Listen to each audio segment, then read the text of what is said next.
আল্লাহ রাসূল আপনি আমাকে জিনার অনুমতি দেন। নাউযুবিল্লাহ। কিসের? জিনার মানে ব্যভিচারের অনুমতি দেন। ব্যভিচার বা জিনার অনুমতি দেন। আশেপাশের সাহাবারা তো রেগে মেগে আগুন।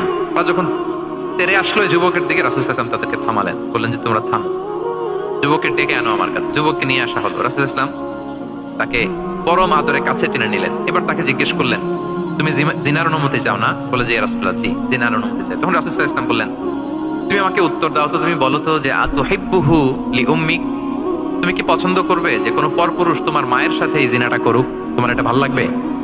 সে বলে, লা ইয়া রাসূলুল্লাহ, না, কখনো না। আমার মায়ের সাথে কেউ এই পাপাচারে লিপ্ত হবে, এটা কোন মানুষ মেনে নিবে না। আমি কেন, কেউ মেনে নিবে না। তারপর রাসূল সাল্লাল্লাহু আলাইহি ওয়াসাল্লাম তাকে বললেন, আতুহিব্বুহু লিবনাতিক, তুমি তোমার কলিজার টুকরা সন্তান, কন্যা সন্তানের সাথে, তোমার কন্যার সাথে কেউ এই পাপ কাজটা করুক, এটা তুমি মেনে নিবে? এটা তুমি পছন্দ করো? সে বলল, লা ইয়া রাসূলুল্লাহ, আল্লাহ রাসূল কোশ্চেন কালাও না, কখনো মানবো না। আমার মেয়ের সাথে কেউ এই কাজ করবে, আমি কখনো মানবো না। রাসূল সাল্লাল্লাহু আলাইহি ওয়াসাল্লাম আবার তাকে প্রশ্ন বানে জর্জরিত করতে লাগলেন। আবার বলেন, আতুহিব্বুহু লিউখতিক, তুমি কি তোমার প্রিয় বোনের সাথে কেউ এটা করুক, এই পাপাচারে লিপ্ত হোক, জিনা করুক, পছন্দ করবে? তোমার বোনকে কেউ এরকম করবে, অপমান করবে, এটা চাইবে তুমি? বলে, কখনো না। লা ইয়া রাসূলুল্লাহ, কখনো না, কেউই তো পছন্দ করবে না এটা। তখন রাসূল সাল্লাল্লাহু আলাইহি ওয়াসাল্লাম বললেন, তুমি যার সাথে জিনার অনুমতি চাইছো সে তো কারো না কারো মা।